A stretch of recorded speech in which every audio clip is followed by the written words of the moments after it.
Olá, pessoal, sejam todos muito bem-vindos a mais um estudo aqui na página Espíritas no Ar, na qual essa é uma série de conteúdos que estamos fazendo do livro O Consolador, pelo Espírito de Emmanuel, psicografado por Chico Xavier. Se você buscar aqui no nosso canal, você vai encontrar outros assuntos e conceitos que a gente já falou sobre a física, sobre a química, sobre a biologia, e hoje o item 1.1.4 vamos entrar na psicologia. Não esqueçam de que esse estudo nos é permitido fazer graças à ajuda dos amigos espirituais. Então pegue um copo com água para ser fluidificado. Essa água ela pode ser tomada ao longo da semana para nos contribuir com fluidos que a gente pode transcender na nossa vida material. Então, sem mais delongas, paramos na questão 42, que diz: como poderemos compreender pelo Espiritismo o preceito da psicologia que afirma a experiência dos nossos 5 sentidos como todo fundamento da nossa vida mental? Todo fundamento, né? Os 5 sentidos seriam a visão, a audição, o olfato, o paladar e o tato, predominantemente sensoriais, né? O Espiritismo esclarece que o homem é senhor de um patrimônio mais vasto, ou seja, além desses 5 sentidos, consolidados nas suas experiências de outras vidas, provando que o legítimo fundamento da vida mental não reside de maneira absoluta nas contribuições dos sentidos corporais, mas também nas recordações latentes do pretérito, né? Latentes, aquelas que estão dormentes, das quais os fenômenos da inteligência prematura na Terra são os testemunhos mais eloquentes, né? Principalmente em crianças que ainda têm essa ligação com a espiritualidade um pouco mais intensificada, que não sabemos explicar de maneira material, como elas teriam certos dons, né? Para matemática, para música. E também as comunicações, né? Aquelas crianças que têm os amiguinhos imaginários, né? Ou que têm algum tipo de mensagem que vão recebendo. Isso porque os laços na infância, né, são mais fortes com o mundo espiritual do que com a vida material propriamente dita. Então aqui está dizendo que não se resume aos 5 sentidos, né? E a ciência moderna reconhece mais 3, que seria a própria percepção, que seria a posição do corpo, né? A gente levantar, se movimentar, mover, sentar, né? Do equilíbrio, que seria o sistema vestibular, que eu fui pesquisar, que são as estruturas do ouvido interno, né? Principalmente em casos de pessoas que têm labirintite, que não conseguem se manter de pé, né? Que não tem esse equilíbrio. E a intropercepção, né, que seriam sensações internas do corpo, né, aqueles insights da alma que às vezes a gente tem. Eu fiz outros apontamentos aqui, como eu sempre faço. Nós temos 2 páginas de pesquisa que eu fiz aqui, e pelo que eu entendi, né, dessa questão que depois a gente sempre comenta, seriam que todos temos um patrimônio psíquico acumulado, né, como ele disse aqui, está latente, que não foi apagado, ele apenas está velado, né? E tudo será revelado no momento oportuno, já nos disse Jesus com outras palavras. E esses testemunhos são pessoas que nascem com esses dons excepcionais, né? Habilidades muito acima do esperado, não importando o meio na qual ela nasceu, na qual ela reside. Seria dentro de casa, seriam influências externas, seriam dentro da própria escola, né? E a mente, ela não nasce vazia, ela desperta, né? A gente vai adquirindo certos tipos de inteligência emocional e psíquica ao longo da vida. E eu lembrei de uma passagem de Jesus, que está em Mateus 11, 15 e 13 e 9, que diz que quem tem ouvidos de ouvir, que ouça, né? Que a gente volte para dentro da gente, para poder entender de onde vem certos tipos de inspiração que a gente vem recebendo constantemente dos nossos amigos espirituais, que querem que a gente caminhe em frente ao progresso. Obviamente, a gente tem que se conectar com eles, porque a vida material ela é muito atribulada, a gente está preso aos nossos compromissos ou influências negativas dos nossos irmãos ainda presos em certos tipos de situações, mas que existem sim os nossos amigos espirituais que estão ali para nos auxiliar. Então, seria essa capacidade interior de compreensão.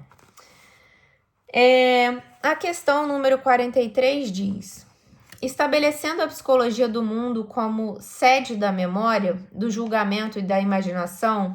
Antes eu li essa pergunta e eu pensei, será que é sede ou sede? Mas é sede da memória, né?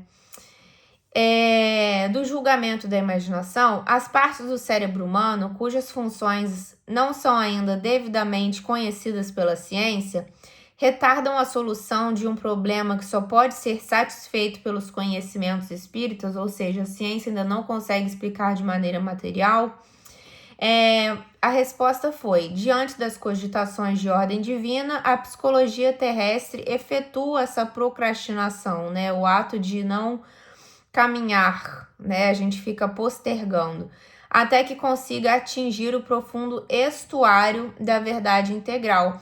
E eu coloquei aqui que esse livro ele foi psicografado inicialmente na década de 40, né? A gente está na 29ª edição, nessa 13ª impressão, e eu acho muito interessante, como a gente vai comentar um pouco mais para frente na questão recente, é que de 1940 até agora, né, até os dias atuais, a psicologia já evoluiu bastante, né? Principalmente no que diz respeito à inclusão de temas de saúde mental, a remoção de certos tipos de termos das quais hoje em dia ainda não são mais aceitos, né?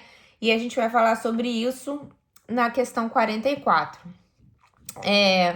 Poderá a psicologia chegar a uma solução cabal dos problemas das desordens mentais denominadas anormalidades psicológicas? Movimentando tão somente os materiais da ciência humana, a psicologia não atingirá esse desiderato, que significa objetivo, conservando-se nos terrenos das definições dos estudos de antes da causa, ou seja, a gente trata o sintoma, mas a causa é espiritual. Os conhecimentos da luz do mundo, porém, caminham para essa evolução da ciência, à luz do espiritismo. Quando então seus investigadores poderão alcançar as soluções precisas?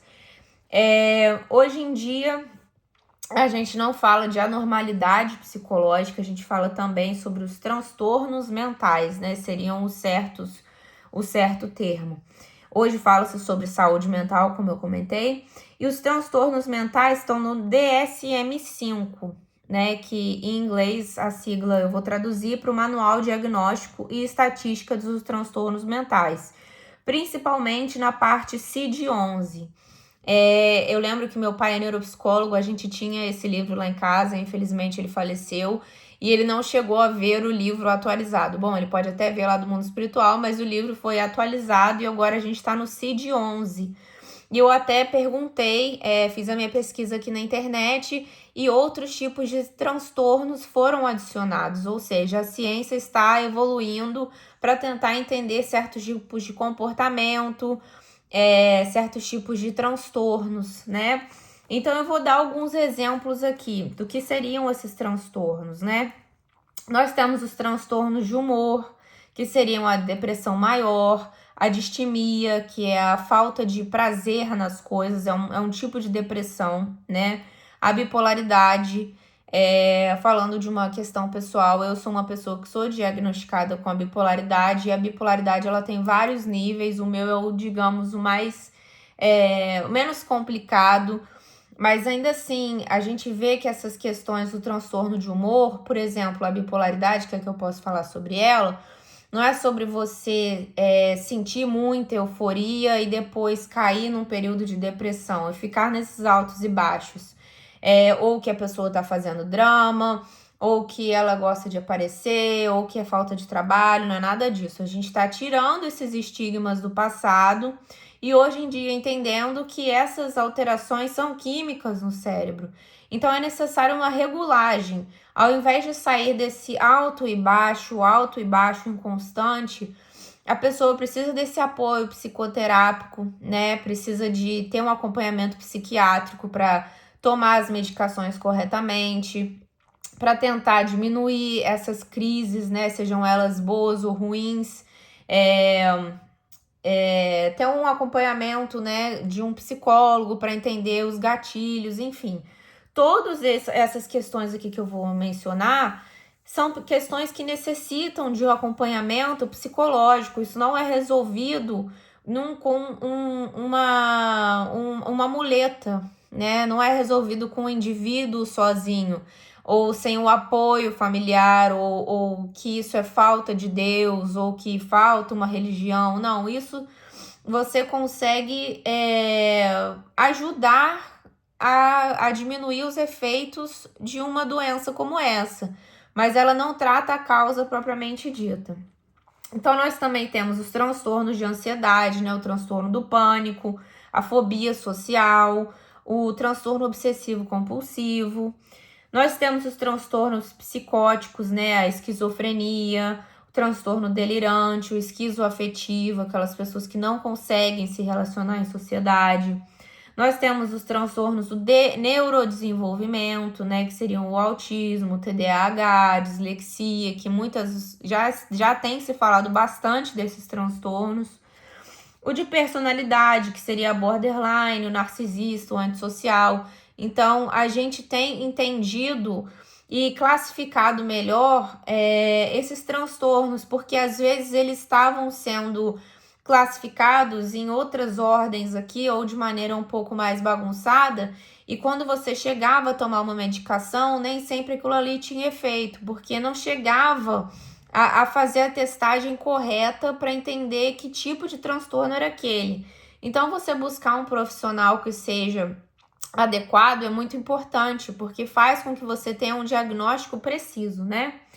A psicologia, que é a terapia, a psiquiatria e uma vida saudável têm que estar aliadas, né? Elas aliviam os sintomas e dão qualidade de vida para o paciente. Mas o texto não diz que tudo é espiritual, né? Essas desordens não são só espirituais. Elas podem surgir geneticamente, elas podem surgir de traumas, elas podem surgir de questões emocionais. Muitas dessas aqui que eu citei dependem de cada caso que o indivíduo esteja enfrentando. A espiritualidade em si, isso eu não estou falando só do espiritismo, estou falando do apoio religioso, não substitui o tratamento. Como eu já disse, a gente precisa de profissionais qualificados para poderem assistir essas pessoas. É um recurso complementar estar em oração, estar em sintonia com o alto, buscar uma religião que te dê apoio, que te dê acolhimento, mas isso não é tratamento. E lembrando de uma passagem de Jesus também, que Jesus acolheu e curou. Ele diz que não são os sãos que precisam de médico. Todos nós temos as nossas questões pessoais. Continuando. 45. Né? Vou ver até qual que a gente vai aqui. Vai até 48. Eu já tô na segunda página de anotações aqui. Só conferindo. Sim, a 45 eu coloquei um pouco mais extensa. A psicanálise freudiana, valorizando os poderes desconhecidos do nosso aparelho mental, representa um traço de aproximação entre a psicologia e o espiritismo. Então, quem foi Freud, né? Psicanálise freudiana. Freud trouxe sobre a psicanálise, né, que grande parte da nossa vida mental, ela está numa zona oculta da mente, que seria o inconsciente. Então, comportamentos, sintomas e conflitos, eles têm origens e desejos reprimidos, sobretudo ligados às experiências da infância, né, que moldam a gente para o nosso desenvolvimento, seja ele neurológico, ou, não sei, material, espiritual, né? E sobre a sexualidade da pessoa. Então, nós temos a estrutura de personalidade criada por Freud, que seria o id, que são quando nós temos os nossos impulsos instintivos, o nosso prazer imediato, tudo mais material.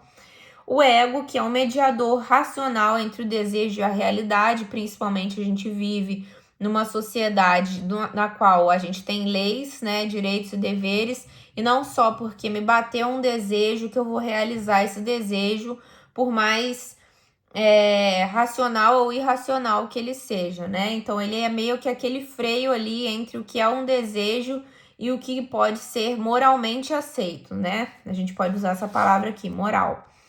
E o superego, que são essas normas morais, né? Falei sobre essas camadas, normas morais e sociais que estão internalizadas, ou seja, aquilo que o indivíduo entende como certo e errado. E por que às vezes o indivíduo entra nesse sofrimento psíquico? Porque elas não dialogam entre si, né? Elas têm um conflito. Então aqui eu falei sobre sonhos, mas eu acho que vai mais para frente.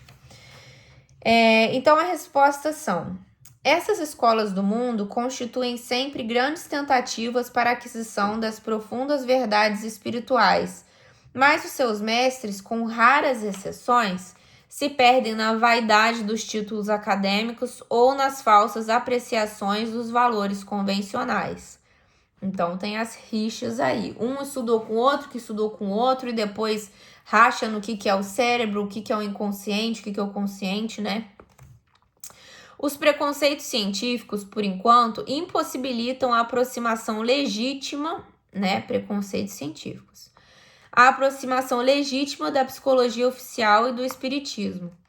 Os processos da primeira, né, do científico, falam sobre parte do desconhecido do mundo mental, né, que a gente comentou aqui agora, o que chamam subconsciência, sem definir essa cripta misteriosa da personalidade humana, examinando-a apenas na classificação pomposa das palavras.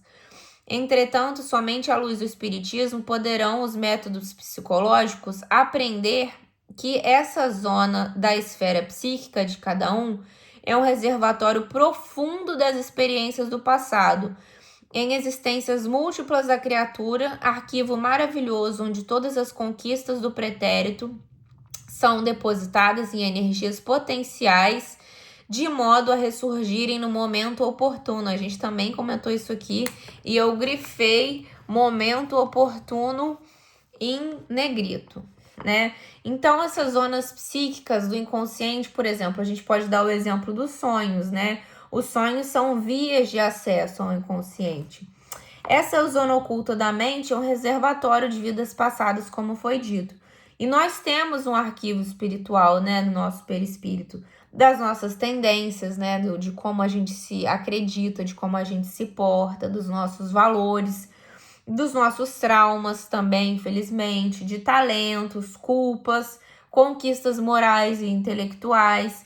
Então, revelar tudo isso de experiências passadas pode ser um choque para uma pessoa, né? Eu não gostaria de saber o meu passado de jeito nenhum. Conflitos internos, aptidões, simpatias e antipatias, medos sem causa aparente, são alguns dos exemplos aos quais a gente pode ter ligado ao nosso perispírito. A psicanálise percebe algo oculto na mente. O espiritismo explica o que é. Bom, questão número 46.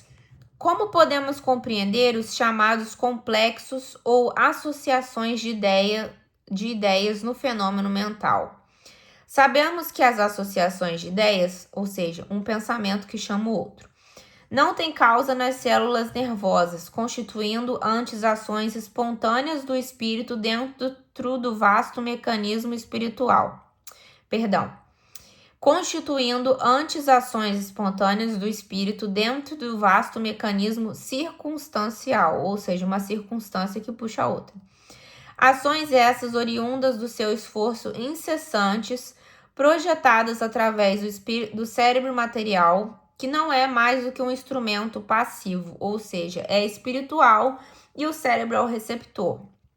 E coloquei aqui, o cérebro é um instrumento receptor, não criador de pensamentos, né? E nós sabemos que estamos influenciados o tempo todo pelos espíritos, como a gente comentou logo no início, sejam eles espíritos positivos ou espíritos negativos. Não vou falar isso dos espíritos negativos. Sejam eles espíritos mais evoluídos ou menos evoluídos, que nos dão influências mais positivas ou influências negativas.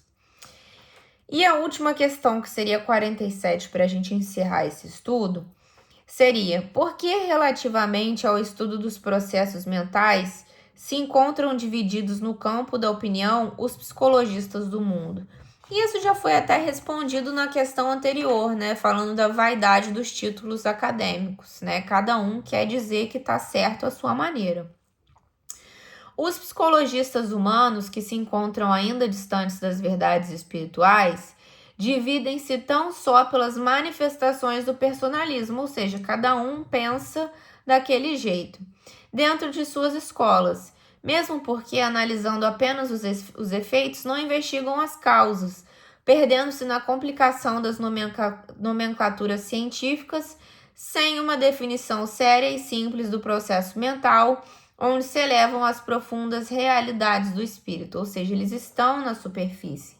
Eu achei muito interessante, novamente, colocando essa frase, fazendo as minhas pesquisas, é que a psicanálise percebe que existe algo oculto na mente. A gente sabe que aqueles traumas, aquelas percepções, aqueles insights, eles não são puramente materiais, não são puramente pensamentos criados, são muitas vezes nós tendo acesso àquilo que está oculto, aquilo que está dentro de nós, mas está latente, né? Como nos foi respondido. Então, eu acho que muitas das respostas a gente tem dentro da gente. Claro, de novo falando que nem tudo é espiritual, como nos foi dito. Muitas coisas são de origem material e precisam desse apoio desses profissionais.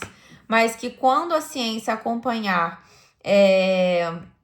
um pouco mais a espiritualidade, entender essa influência que o meio espiritual exerce sobre nós teremos um estudo da mente ainda muito mais aprofundado. E nós sabemos que entender uma mente é um processo muito complexo. Todos nós somos pessoas diferentes, né? Meu pai dizia uma frase muito importante, que ao se tocar uma alma humana, seja também outra alma humana, ou alguma coisa desse tipo. Eu acho que foi Jung que falou isso. Então nós temos que tratar com muita seriedade, com muito acolhimento, com muito amor, todas essas questões, esses transtornos, porque nós estamos lidando com pessoas, não estamos lidando com máquinas, não estamos lidando com fantoches, são pessoas que necessitam de apoio, que necessitam de carinho, que necessitam de entendimento, de acolhimento e principalmente de estudo, porque é através do estudo que a ciência vai se aproximar cada vez mais do espiritismo. Bom, esse é o material que eu preparei para a Psicologia parte 1. Semana que vem a gente começa na questão 48, que é a parte 2, e vai até a questão 53. Já tá tudo marcadinho aqui. Espero vocês semana que vem aqui no canal para a gente continuar a estudar esse material maravilhoso que Emmanuel nos trouxe. Beijos, fiquem com Deus e até semana que vem. Tchau, tchau.